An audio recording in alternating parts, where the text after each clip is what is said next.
जहाँ राष्ट्रीय का सवाल है वहाँ पारिवारिक चीज़ें तो होती हैं। तो एक परिवार है, हर परिवार अपने अपने एंगल से हर कैरेक्टर उतनी ही वैल्यू रहेगा, तो सब रस रहेंगे। Something really interesting. Tell us, क्या खास रहेगा जो लोगों को बहुत लुभाएगा? बहुत कुछ सुना हमने प्रेस कॉन्फ्रेंस में, लेकिन फिर भी क्या ऐसा जो आपको लगता है कि प्रेम कहानियां हम अनगिनत देखते हैं, every second channel comes with a love story, ये कैसे अलग होगी जो लोगों को लुभाएगी, अपनी तरफ आकर्षित करेगी? जो पिया अलबेला जब 8 साल से जो मेरे साथ पास में कहानी है, तो इसमें सबसे इम्पोर्टेंट जो एक बेस है जो मुझे लगता है सबको बहुत पसंद और नया आएगा, वो है स्पिरिचुअलिटी। क्योंकि लोग अक्सर मुझे बोलते हैं कि आजकल के युवक बिगड़ रहे हैं, ये हैं वो है, कोई मॉरल नहीं, कुछ नहीं, बट जितना वो स्पिरिचुअलिटी की तरफ हैं इस समय उतने कभी नहीं थे। चाहे वो वेदांता हो, चाहे वो ईश्वर की खोज हो, ईश्वर के अस्तित्व की खोज हो, चाहे वो मेडिटेशन हो, तो ये चीज़ बहुत अलग लगेगी इस शो में, कंटेम्प्रेरी लगेगी। और अगर मैं ये कहूँ कि एक लड़का है जो स्पिरिचुअल के पाथ पे है, और अगर लड़की को बुलाया जाता है कि थोड़ा बिगाड़ो, तो क्या कहानी बनेगी।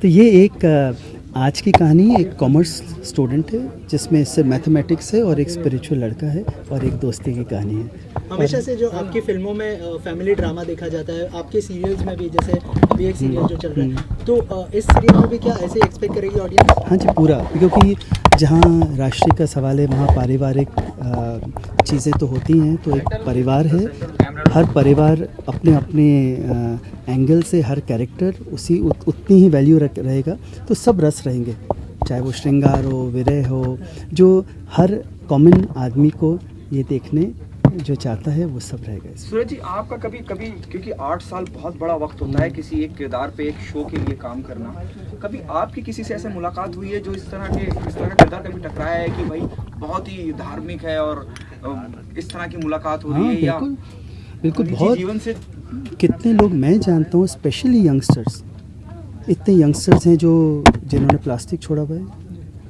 जो यहाँ से बम्बई में मैं नहीं रहता बॉम्बे में, मैं पूना में हूँ, वहाँ से करता हूँ। कितने लोग हैं जो बेच के मड आइलैंड, कितने म्यूज़िक डायरेक्टर्स जो मड आइलैंड शिफ्ट हो गए, नहीं वहीं मैं काम करता हूँ। तो एक लोग उसे रिबेल कहते हैं, कई लोग समझ नहीं पाते इन लोगों को। और अगर मैं कहूँ तो श्री विवेकानंद क्या थे? अगर आप श्री विवेकानंद की जीवनी पढ़ें तो ऐसा तो सेज मैंने देखा नहीं, मैंने और मैंने पूरा पढ़ा है। तो ये आज के विवेकानंद हैं, ये आज के विश्वामित्र हैं, आज के युवक हैं जिनको एक मंजिल, एक खोज है, और वो खोज रिस्पेक्ट करनी चाहिए हमें। आपको लगता है इस शो के बाद लोगों का नजरिया बदलेगा जब हम यंगस्टर की बात करते हैं कि अरे वो तो अलग जिंदगी जीते हैं, डिस्को में पब में वक्त गुजारते हैं? Do you think it change the Yes, it will. whole point of view? It will.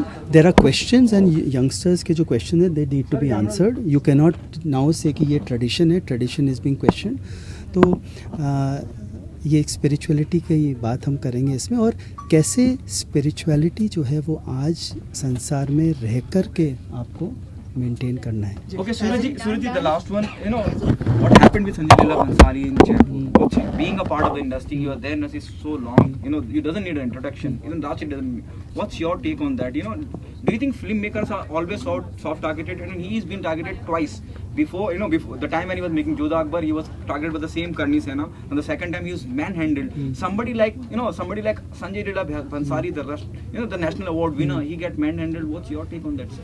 I'd only say that it's very unfortunate, क्योंकि हम सब क्रिएटिव लोग हैं, और एक क्रिएटिविटी की रिस्पेक्ट भी हो, हाँ ट्रेडिशंस की भी रिस्पेक्ट हो। तो हम लोगों ने तो हमेशा ये मेंटेन किया है कि सबको साथ में लेके चलें, जस्ट लाइक अ फैमिली। तो मुझे लगता है कोई भी क्वेश्चन हो तो आपस में समझौता करके ही सॉल्व होता है। तो ये एक हम सब के लिए सीख है कि सबको साथ में लेके चलें, सबके सेंटिमेंट्स को रिस्पेक्ट करें, and that is the way ahead. Thank you.